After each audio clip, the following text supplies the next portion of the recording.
Welkom terug by die groot ontbyt. Man, wat 'n lekkerte. Hier sou twee interessante gaste by ons. Die eerste een is Andriette Norman en die ander een is Herman Kleinhans. Ja, hulle is hier om te gesels oor 'n oor 'n liedjie getiteld Napoleon. Ja, wat 'n nuwe baadjie aangekry het. Môre julle. Môre. Napoleon sal hom wat verbeel dat hy nou in 'n nuwe formaat, in 'n duet formaat nou weer die lig gesien het, nê? En 'n interessante manier wat julle toe nou besef het dit werk goed saam. Dit was op die Oos-Wes konsert. Ja, dit was hierdie jaar wat Vonk nou dit die eerste keer gedoen het en toe het Kobie van Vonk nou besluit ek en Herman met hierdie liedjie saam doen. En van daar af toe is dit so mooi dat ons dit nou maar opgeneem het en hier is ons nou met dit. Ek dink hy's reg, want die elemente van 'n manstem en 'n vrouestem. Ja. Daar's soveel goedjies wat jy oorspronklik in die oorspronklike Steve weergawe luister en dink jy, waarna verwys jy hier? Want daar's nou subtekst en alles. Maar dit is so lekker om 'n man en dan 'n vroustem te hê wat die liedjie saam sing en begin mens meer sien is van weerskante af, nee. Ja. Ja. Absoluut. En dis 'n diep liedjie. Dis nie sommer net dis nie 'n sokkie treffer nie, nê? Steve Hofmeyer wat dit geskryf het, raak nog ons 'n paar diep goed aan. Ja, ek dink ek en Herman het twee verskillende opinies daaroor. In my opinie is dit 'n persoon wat die ander persoon nie so goed hanteer en maar die ander persoon kies om te bly. Dus ek nog al die jare daaroor dink. En hoe sien jy dit dan? Ek het gedink dit is of ek is besig om nonsens aan te jaag en hoekom bly jy? Jy weet, so dankie dat ek Hoekom bly jy? Ja, dankie dat jy bly. Dankie dat jy Ek het dit ook so gesien. Miskien is dit hoe mans en vrouens die liedjie dan Ja, interpreteer. dis hoe ons verskillend dink ook, né? Absoluut. So die vrou sê vir die man, hoorie, jy moet eintlik nie bly nie. Nee. Jy jag moeilikheid. Dankie dat jy jy jag moeilikheid aan en die man sê Ek weet, maar sê my dankie. Ja. Of is die man wat sê ek is regtig nie goed nie, maar hier is jy nou. Jy bly maar aan. Ja. Herman, dis 'n dinamika wat jy nou redelik goed behoort te weet, want as ek nie mis dit nie, is jy nou al per 'n maand getroud. Ja, eintlik. Ja, so dit is so lekker. Kyk, my vrou het gesê sy trou my net soos ek is, maar ek is seker sy probeer my nog elke dag verander. Maar jy's nou ook in daai dinamika baie geluk eerstens. Baie dankie, waardeer. Jy het soveel dinge verander hierdie jaar, behalwe net die feit dat jy nie meer 'n baard het nie. Dis nou wat Maart het jy hom laas gesny, so dis nou al 'n entjie sonder die baard. Vertel my 'n bietjie, hoe moeilik is dit om sonder 'n baard te loop? Dit is nie eintlik noodwendig moeilik nie. Ek skrik nog steeds so elke nou en dan vir myself. En as mense foto's kyk en ek doen dit nog steeds. Nog steeds? Ja. in die lug. Ja, in die lig. Dis dan begin ek maar met die snor, dit is weird. Ek sê nou daar's nog 'n bietjie ginger oor in jou snor, Ja. want ek sien dit nou nie meer bo nie. Nee, is weg it's bo, not maar on dit top, it's snor het inside. daarom nog so 'n bietjie van die gemmer gehou. Ja, en Joburg. Ja. Hoe Joburg, jy sien nie die Kaap, jy is in Joburg. Maar ook nie lank gehou nie, toe trek ek harties toe. Dus ja. Ja, nou so 2 inbrake in 2 maande, toe sê ek okay, nee, wag. Ek dink Skiet ek lag. Jongen, ek moet nie lag. Dit is 'n evil lagveer. Ek vra verskoning. Dit is ongelukkig Gauteng. Die slegste gedeelte is die tweede keer dat ek vergeet om my alarm aan te sit, so die versekering het nie uitbetaal nie. En dis ek sê nee, ons hierdie gaan nie vir my werk nie. Ek woon in 'n klein dorpie staan op ons Potensie. Jy weet Addo in die Ooskaap of Sunderland. So nog altyd in 'n klein dorpie gebly. So dis dink ek harties is 'n beter besluit. Dit is 'n pragtige omgewing, né? Ja, en dis so naby. Johannesburg area en ja, naby aan Sout van die Aarde mense hier so in Pretoria. So Presies. 'n goeie plek om jou eerste jaar van jou huwelik te spandeer.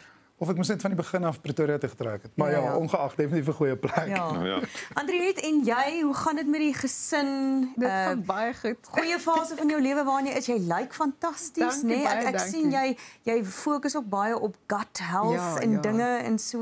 Waar kry jy tyd vir alles? Ag weet jy ek dink my voordeel is dat ek by die huis kan wees in die week en dan oor die naweek sing ek. So dit is waar die gut health waar ek kan konsentreer daarop en met my kinders ook.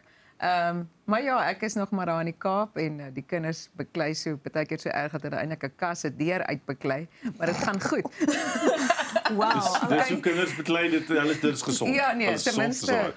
Ja. Beweeg hulle. Ongelukkig dek die versekering nou nie kaste se deure nie, glad nie. maar ten minste kan jy dan die kasdeure gebruik om tussen jou en hulle te pak dat jy kan aangaan Ja, met die ja. werk, né? Ek kan daar 'n skroewedraaier ook gebruik, so. Hoorie so Andriette, in hierdie liedjie is daar 'n klomp goedjies ter sprake elemente ons nou daaroor gepraat.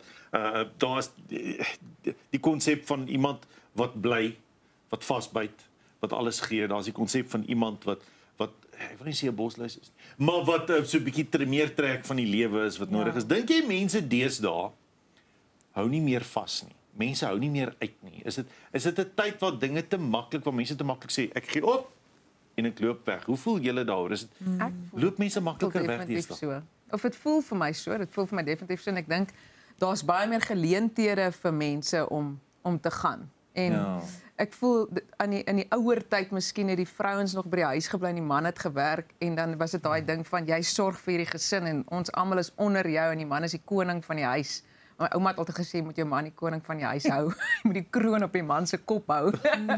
En dan sê jy gelukkig wees, maar so moet die man die kroon op die vrou se kop ook hou. So ek dink ons het net al meer besef dat die vrou bring haar deel, die man bring sy deel en ons altyd moet die kroon op mekaar se kop hou. Dis nie net van die kroon met op een ou se kop wees en partykeer gebeur dit miskien en dan split die ding. Dis miskien wat dit is. Maar vir ons Suid-Afrika, of althans ek voel baie keer Suid-Afrika verskil van die res van die wêreld, want as ek kyk na Hollywood en hoe vanselfsprekend dit amper half is dat iemand nie langer as 5 jaar by iemand anders gaan bly nie. Of gaan trou nie. Spels vir 2 jaar en dan weer die een vir 2 jaar en daai een vir 5 jaar, dan word dit amper 'n duur kommoditeit om mense te sien wat lank by mekaar bly en ten spyte van dinge en onvolmaaktheid nog steeds terugkom en sê hier is ek nog steeds, né? Jy weet nou aan die begin van 'n huwelik is sien dalk die ander kant daarvan Herman, maar dit is 'n diep oordenking. Ja, ek dink dit is eintlik 'n baie gekompliseerde ding en daar's so een aanhaling sê never simplify what is complicated or complicate what is simple. Maar ek dink met jy weet daar's so baie goed verander in die laaste 100 jaar of in die laaste 50 jaar met tegnologie wat ingekom het. Kom ons vat net byvoorbeeld vrouens in die werkplek. Dit was oor die algemeen jy weet makliker man werk, vrou bly by die huis, maak kinders groot wat vir my 100% sin maak. Maar daar's net soveel meer komplikasies ingekom het in verhoudings. En ek dink verhoudings in vandag se dae is aan baie meer blootgestel as wat dit was, kom ons sê 50 of selfs 30 jaar terug. En ek dink dis die uitdaging van ons generasie se verhoudings, maar die groot wat ek dink wat ek wil nie sê raad nie, maar die groot ding is mense moet seker maak en reg kies. En dit seker maak dat mense compatible is, dat mense werklik goeie vriende is, dat jy werklik waar lief is. Moenie 'n transaksie wees nie en van daar af moet jy kies. Jy sien. Wow, you've got it figured out. Wat onlangs getrou het en die hele ding nagevors het. Jy maak maar, hoor. Hy het ons in 'n maand uitgefigure. Ek doen dit al 10 jaar. Nog steeds nie uitgefigure. Baie dankie julle draai gemaak het vanmôre. Hoorie, ons gaan nou gaan ons Napoleon hoor. Gaan julle Napoleon vir ons doen in die ateljee? Eerste keer ooit. Ja, eerste keer ooit. Regtig? Dis fantasties. Na Oosfees. Na die konsert wat gebeur het. Ons sien baie uit en baie dankie vir julle tyd en moeite vanmôre vir die gesels. En jy moet lekker verjaar Vrydag. Ag, dankie. Ja, Vrydag. Wat gaan jy Vrydag doen? Het pappa iets Ons gaan weg vir die naweek. Yes. Swellendam se kant toe, so ek sien uit vir dit. Lekker. Netjies, geniet dit en alle sterkte vir jou 19de verjaarsdag Vrydag. Ag, dankie. Ja. Dit is eintlik 16. Jammer. My fout. Dan mag ek alweer 'n fout. Ek mag sê dis 19 nie. Nou, baie dankie. Dis aan Andriette Norman en Herman Klein as dit vanmôre by ons kom kuier.